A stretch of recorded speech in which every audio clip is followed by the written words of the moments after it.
তাতে নোযোৱা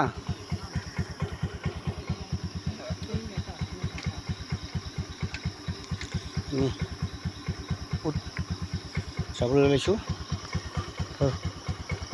ধৰৈ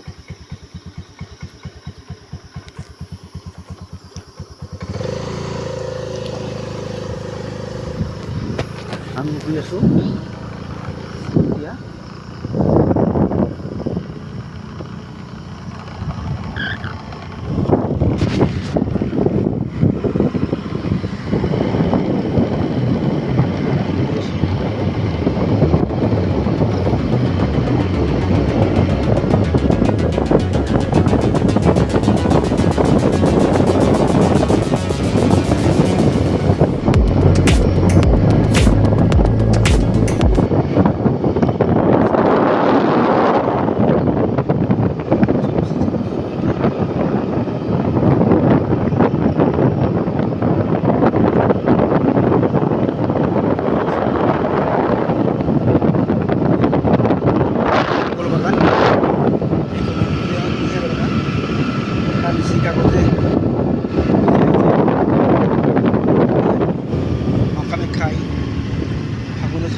এতিয়া আমি হাতে যাওঁতে প্ৰত্যেক দিনে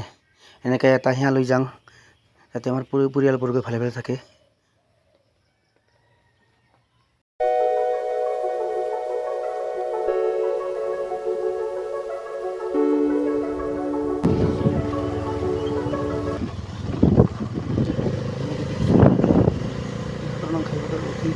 আৰ অপোজিট সাইডে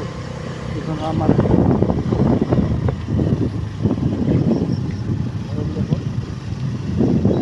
পালোঁ এই যে আমি শংকৰদেৱ স্কুল পালোঁ ৰাস্তা পালোঁ শংকৰদেৱ স্কুলৰ এই চব শংকৰদেৱ স্কুলৰ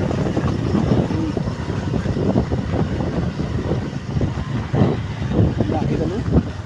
শংকৰদেৱ স্কুলখন বেনাৰখন আহি আমাৰ ঘৰ আমাৰ পত্নী তালা খোলাৰ কাৰণে যোজা কৰি আছে গতিকে আপোনালোকে আমাৰ সোমাই গ'ল সোমাই আহি আমি এই আমাৰ পুৰণাকলীয়া দৃশ্যবিলাক চাওক প্ৰথম 2012 চনত স্থাপিত হৈছিল আমাৰ এই স্কুলখন আমাৰ প্ৰথম আচাৰ্য হৈছিল আমাৰ হৰকৃষ্ণ বৰুৱা আমাৰ বন্দাপাৰাৰে আৰু এই স্কুলখনত দেহেকেহে জান প্ৰাণে দি কষ্ট কৰিছিল আমাৰ স্বৰ্গীয় জ্ঞানশংকৰ খাখলাৰী মহোদয়ে গতিকে তেখেতৰ আত্মাই চিৰশান্তি হওক আৰু সেয়েহে মই আপোনাক আমাৰ পৰিয়ালবৰ্গই প্ৰাৰ্থনা জনাওঁ আপুনি য'তে নাথাকক কিয় যাতে আপুনি ভালে ভালে থাকে তাৰ কাৰণে মই আপোনালোকক সেৱা কৰিছোঁ আৰু এইখন স্কুলৰ প্ৰথমৰ পৰা আমাৰ শ্ৰীমতীয়ে কাম কৰি আছিল এনেই এটা সাধাৰণ কাম কৰিছিল তেখেতে তাইয়ে এইখন হ'ল আমাৰ শংকৰদেৱ স্কুলৰ এটা বিল্ডিং ঘৰ এইটো হ'ল এইবিলাক হ'ল গাড়ী থোৱা ৰুম তাৰপিছতে এতিয়া বৰ্তমান বিশেষ চাকৰি পোৱাৰ কাৰণে হৰকৃষ্ণ বৰুৱাই গুচি গ'ল তাৰপিছতে শ্ৰী নৰমন বিশ্ব আহি আৰু এনেকৈ চলি আছে আৰু ইয়াৰে আমাৰ সভাপতি ভৱানী দাস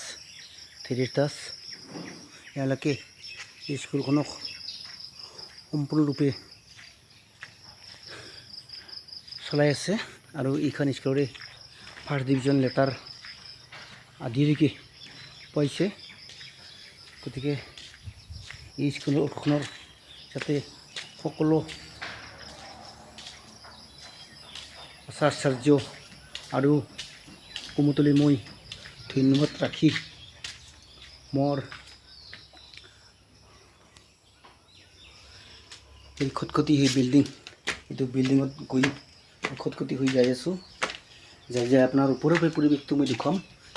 দেখুৱাব চেষ্টা কৰিছোঁ আপোনালোকে চাওক এইফালে পথাৰ এইফালে চাওক ইয়ে চাওক মই খটখটি গৈ আছোঁ। এয়া চাওক, এই বিল্ডিঙৰ পৰা আপুনি চাওক সমস্ত দেখাব সমস্ত দেখাব। চাওক, এয়া চাওক, এইখন বনপাৰা নেশ্যনেল হাইৱে, এইখন বিল্ডিং। চাওক, মই ওপৰলৈ উঠি আছোঁ। চাওকচোন,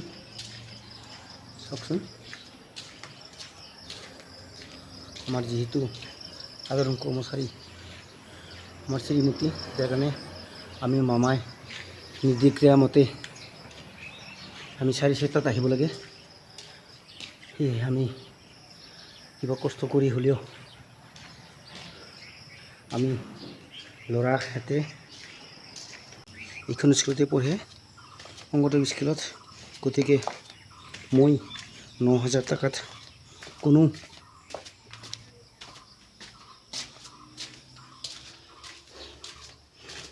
চলিবৰ কাৰণে কষ্ট হয়, যদিও মোৰ দুটা চলিক ইয়াতে পঢ়াই আৰু ঘৰ দুখন মই চাব লগা হোৱাত বহুত কষ্ট পাইছোঁ। সেয়ে মই সকলোৰে আশা পাম বুলি মই ইয়াৰ পৰা বিদায় মাগিলোঁ।